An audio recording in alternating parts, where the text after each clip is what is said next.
Hai GP Mania, selamat datang di channel Data Balap News, yang akan mengabarkan berita paling lengkap, serta paling panas, seputar MotoGP.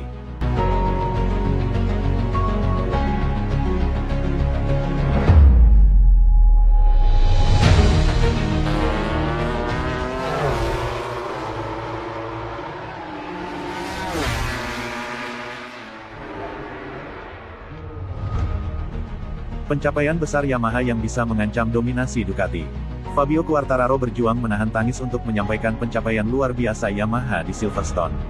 MotoGP Inggris berakhir dengan air mata bagi Fabio Quartararo, tetapi ia segera menyadari tonggak sejarah Yamaha yang menjadi pertanda sangat baik. Quartararo tampaknya ditakdirkan untuk meraih kemenangan dominan di Silverstone pada hari Minggu hingga sampai perangkat ride height-nya rusak di putaran ke-12. Dia sangat emosional setelahnya meskipun mampu melihat tren kenaikan yang mungkin mengganggu Ducati, dan rival-rival mereka lainnya. Quartararo menegaskan ini adalah Grand Prix terbaik Yamaha sejak penurunan performa mereka yang mengerikan dimulai pada pertengahan 2023. Ya, sejauh ini, katanya. Terutama karena saya mengendarai dengan sangat mulus. Saya merasa kami melaju sangat cepat. Semoga saja akan ada lebih banyak kesempatan.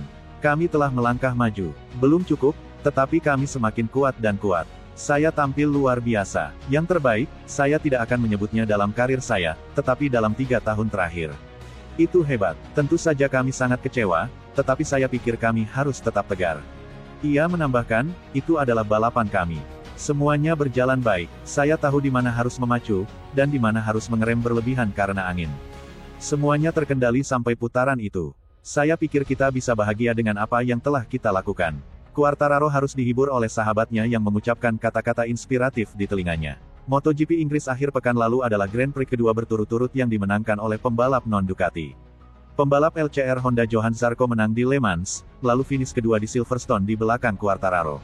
Saat pabrikan Jepang menunjukkan kemajuan besar mereka, Ducati justru kesulitan dengan GP25 saat Marc Marquez menjalani balapan terburuknya secara performa musim ini. Masalah rekan setimnya Pecco Bagnaia dengan motornya bahkan lebih parah. Ducati menghadapi kesulitan yang lebih besar dari sebelumnya untuk menghentikan produsen lain. Namun Quartararo memanfaatkan kelebihan yang jelas dari motornya, yaitu kecepatannya saat kualifikasi. 3 kali berturut-turut, ia berhasil meraih posisi pole.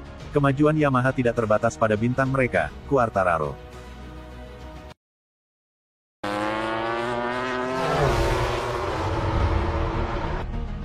Diminta sang ibu biarkan adik yang menang, Marc Marquez, saya ingin menyamai Valentino Rossi. Marc Marquez berambisi mengejar gelar juara dunia ke-9 pada MotoGP 2025 demi menyamai rekor Valentino Rossi, meskipun sudah diminta sang ibunda untuk mengalah demi sang adik, Alex Marquez. Persaingan Marc Marquez dengan adiknya sendiri, Alex Marquez, pada MotoGP 2025 semakin ketat. Dua pembalap kakak beradik itu berhasil tampil dominan sampai paruh pertama musim ini. Finish 1 dan 2 sudah sering ditunjukkan duo Marquez dalam mengarungi balapan demi balapan, baik sprint race atau balapan utama. Hasil tersebut menjadi sinyal bagus, khususnya untuk Marc yang sedang mencoba menemukan kembali jati diri setelah berpisah dari Repsol Honda. Tiada yang menyangka bahwa debutnya di Ducati Lenovo tahun ini akan langsung mendominasi dengan nyaris tanpa celah. Tujuan pertama yang saya tetapkan untuk diri saya sendiri adalah mendapatkan kembali kepercayaan diri dengan menetapkan tujuan yang dapat dicapai, kata Marc Marquez dikutip dari Gipone. Tidak mungkin bisa segera meraih kemenangan, jadi yang paling utama saya menargetkan posisi yang besar, kemudian podium, sampai posisi pertama, tandasnya. Marquez tidak memungkiri bahwa ada jiwa yang menggebu dalam dirinya untuk terus berpacu, berkompetisi dengan level tinggi meski dia sudah tidak muda. Ambisinya masih besar, peluang untuk kembali jadi juara dunia terbuka di musim ini. Adaptasinya cukup lancar di atas Ducati Desmosedici GP25. Ketika saya memulai debut di MotoGP, lawan saya adalah nama Bama seperti Jorge Lorenzo, Dani Pedrosa, dan Valentino Rossi, kata dia. Dalam kasus ini, saya harus bersaing dengan sesama pembalap muda yang baru saja naik kelas dan sangat kompetitif. Sama seperti saya memperkenalkan cara berkendara yang baru, mereka juga melakukannya sekarang dan ini memaksa saya untuk beradaptasi. Namun sekarang saya lebih memikirkan keselamatan dan kalkulasi risiko, jelas dia yang berpikir lebih matang. 10 tahun lalu saya percaya bahwa tubuh saya hanya berguna untuk mengendari motor dan saya tidak peduli dengan apapun. Saya yakin jika kondisi bugar saya akan segera pulih, tapi kemudian saya menyadari bahwa sulit untuk pulih sepenuhnya dari cedera tertentu. Ditanya soal persaingan dengan sang adik, Alex Marquez, Marc Marquez ternyata mengungkap bahwa dia sudah sering diminta mengalah oleh ibunya sendiri. Sang ibu berpikir bahwa mungkin ini waktunya bagi adiknya Alex, sementara Mark sudah memiliki banyak gelar dengan total 8 gelar juara dunia di semua kelas MotoGP. Namun, Mark tetaplah Mark. Tidak ada kata mengalah baginya sekalipun dengan adik sendiri. Jika Alex mau menang, dia harus mampu mengalahkan Mark dengan adil. Kami sedang menjalani mimpi untuk menjadi yang pertama dan kedua di klasemen MotoGP, kata dia berharap. Ibu saya mendukung Alex dan mengatakan agar saya membiarkan dia menang karena saya sudah mengantongi begitu banyak gelar juara dunia. Kami tahu kami dapat saling membantu dan kami berdua menginginkan yang terbaik untuk satu sama lain. Tetapi jika saya menang, saya akan mencapai gelar ke-9 dan bisa menyamai Valentino Rossi, tutup Marc Marquez.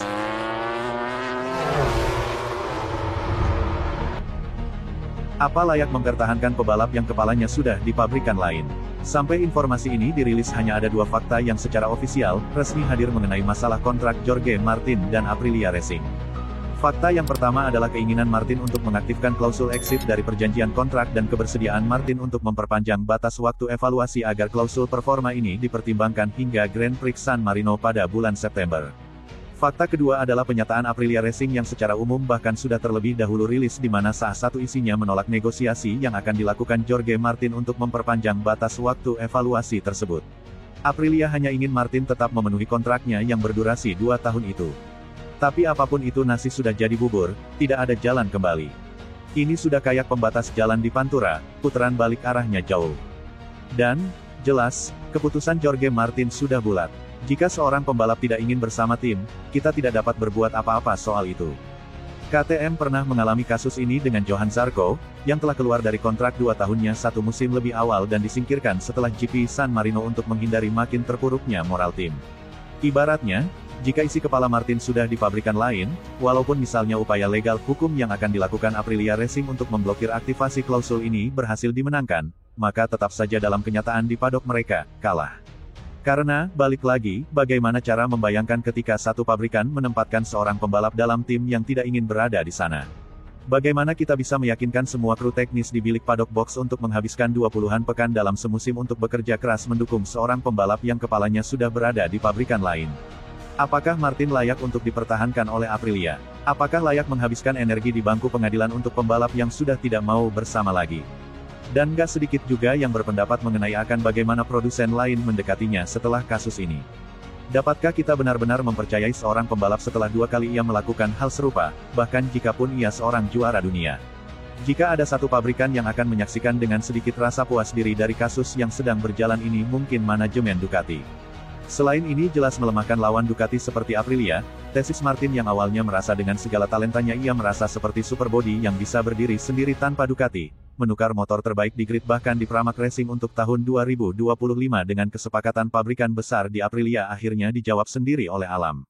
Martin, keputusannya dulu untuk pindah ke Aprilia, sedikit banyak sepertinya juga menjadi alasan dinamika banyak hal. Dan sepertinya aksinya tahun ini juga sedikit banyak mempengaruhi silly season MotoGP 2026.